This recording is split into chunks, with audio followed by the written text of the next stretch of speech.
The title of this video is a little aggressive, and I don't want anyone to feel personally attacked. However, if you do feel some kind of way based on the title of this video, it may be for you. Keep watching and I'll walk you through the 3 most common reasons I've noticed why people end up really hating their planners. And the third one just might shock you.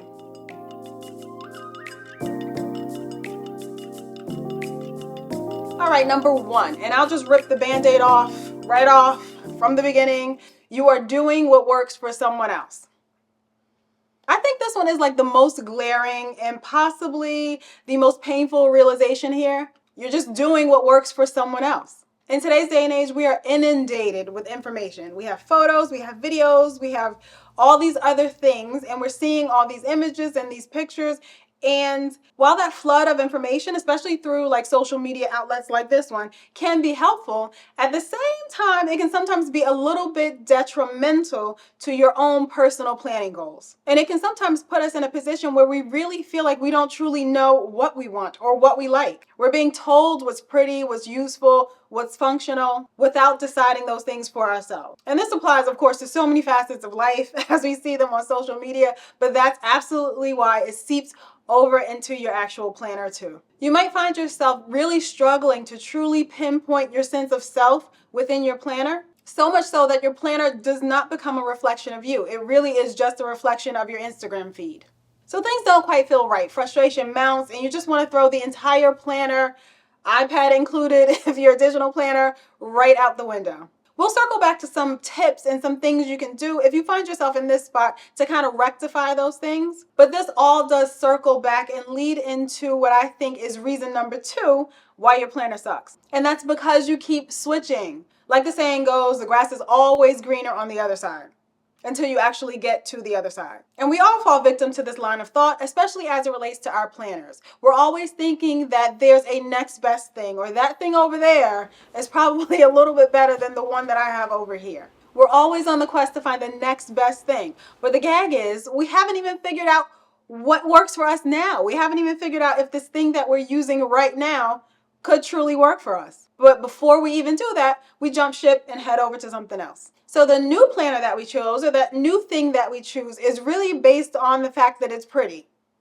Please refer to reason number 1 on this list. We're just looking at it because it's pretty. That's the main reason why we adopted it or introduced it into our systems, and that's it. We did no further research, no further assessment to see if it'll actually fit our lives and if it'll actually work out well for us. It's just got to look good. But then if it doesn't function, we're stuck in that trap of hating our planners again. And before we fully assess why we actually hate the planner, we move on to the next pretty thing, and then the cycle repeats itself. You keep switching planners, so your planner sucks. You've developed no real concrete planning system for yourself. We just gave this pretty planner a seat at the table. We did no background checks.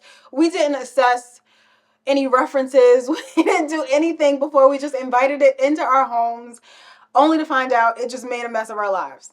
I guess that analogy is very telling that I watch a lot of ID channel, but I hope you get what I'm saying. A new planner has to be fully vetted before it can become an integral part of your planning system. So you have to give it time. And the third reason why your planner sucks is because you're sharing it. Yep, you're sharing it. So that means you're way too conscious about making it pretty. Now, this doesn't apply to everyone. Only a select few who are really deep and invested into social media, and we see all those pretty planners and we want to share our own. This only applies to those of us, which is probably like 80% of us. So that's the kind of sharing that I'm referring to.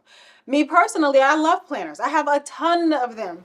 I don't actually share them all. And it's primarily because, I don't know, they're not for that purpose. I haven't developed or adopted these planners in order to share them. I adopted the planners so that I can make my life better.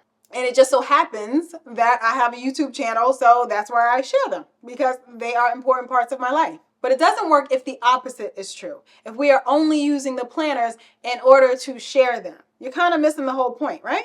So when the perspective changes, your perception of sharing will also change, and change for the better, I'm pretty sure. You'll then focus a lot more on making the planner a reflection of your lifestyle, a reflection of the things you need to be functional in your day-to-day life. Because let's be honest, that dopamine hit that you receive of sharing a pretty photo on Instagram and then a bunch of people liking it, that can get addictive. It feels good at times. And that's what we're all living for, right? Lies. That is not what we're all living for. We are living to make our lives better each day, day by day. We're trying to get it together and keep it there. We have to set up a system that complements our lives and makes it efficient, makes it productive if that's what we want to do, but makes it the life that we want. Instead of focusing on that pretty planner that we saw on our feed, again, please refer to number 1 on this list. So sometimes when we do adopt that new planner or something that we saw and we struggle to make it pretty, that subconsciously affects how we actually use the planner. So we're only doing the weekly spread if it looks like something I could post, or we're only putting that, I don't know, that collection of notes and things together if it'll look like something I can post on Instagram. That's very backwards, and gonna leave us hating our planners eventually, because it becomes a little bit too stressful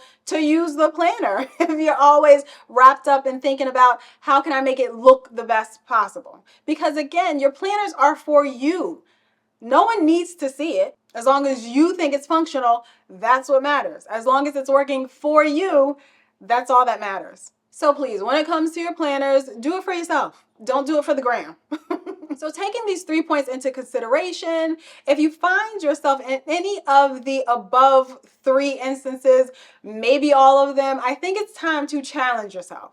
Challenge yourself to truly work out what the best type of planning, what the best planning system might be for you. That could actually start with just using a blank notebook and drawing out some layouts to see how you like it. Maybe you like a really structured layout. Maybe you hate a really structured layout, but you bought that planner that has a very structured layout, and then therefore a couple of months down the line you hate it. So doing a little bit of introspection, challenging yourself to use certain things or to kind of do a few mock-ups will help you have a better understanding of what may or may not work for you. There are way too many options out there, so it's understandable that we'll feel overwhelmed with all of the selection, but it's also important to kind of deduce what might be most beneficial for your personal life. And I mean, I feel like my favorite method to think this through is if I were on a deserted island, what planning tool would I take? I'm a planner through and through, so if you drop me on a deserted island, I would probably still have a planner in some capacity. I'll have a to-do list. Now, that to-do list might just be like, crack a certain number of coconuts by 9 a.m. or whatever else. That is my to-do list. I will likely still have a to-do list. Now, will I actually need a habit tracker to actually track the number of coconuts that I'm cracking? No. So a habit tracker is something that I don't need on a deserted island. A to-do list would be something. So maybe that means that my bare minimum for a planner is a notebook, so I can list out the things that I have to do. Start there and then just move forward to really assess and understand those tools that you really need to help you live your life the best way you can. And sometimes I think it's important to remember that the function of these planner tools is often making us feel better. So that's the root of the function for whatever planning tool we're using. As long as it makes you feel better. If looking at a pretty page makes you feel better, I think it's working. I would say it's working. If it inspires you to actually use it, it's working. So assess the bare minimum needed and build from there.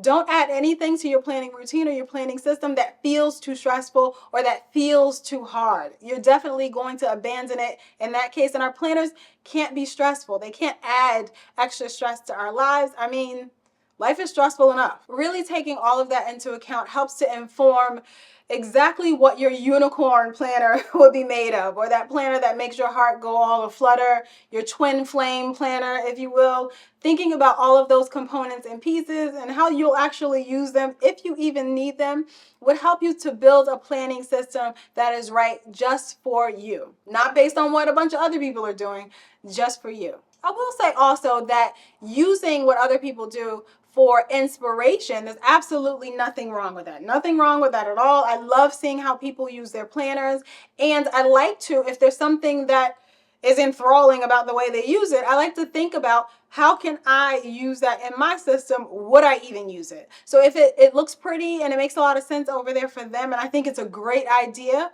when I really drill down and think about, will I actually do this? A lot of the times the answer is no. But it's important to really think through all of those processes and use the extra or those pretty photos for inspiration, not necessarily to define what your planner system should be. And because we love a challenge, I would also challenge you to, when you adopt a new planner, use it for like 3 months. Really get in there, really use it. There may be some things you don't like about it at first, but there are also some lessons within that, because maybe there are some things you can zhuzh and rearrange and change so that during that 3-month process, whatever you started hating from the outset, whatever you were hating, you were able to adjust it and make it work for you. That's very telling, and it teaches you a lot about your own planning style. And with that challenge, I also challenge you to not share your planner. Don't post any pictures of your planner. And then really see how you're using it during that 3 or so month period. Are you really using all that washi tape in real life if no one else is going to see it? Are you really cutting out all of that annoying pet tape? Maybe not. Maybe you're not. You know, once you really think about, is it worth it to me? Is using all those extras worth it for me to enjoy my planner? Not just so that I can put up a pretty picture. It really helps you to understand how you would use the planner for you and how you can make it the best reflection of you possible. How would you make it yours? I think that's the true reflection of assessing the best planner for you. So moral of the story, we are not tolerating planners that suck. We don't have time for it. With these tips and more that I plan to share in future videos, we can all find our unicorn planner, that perfect planner for us. Check out a few more videos that I'll have linked here on the screen for you that go along with this very same topic. Thank you so much for watching today's video, and I'll see you in the next one.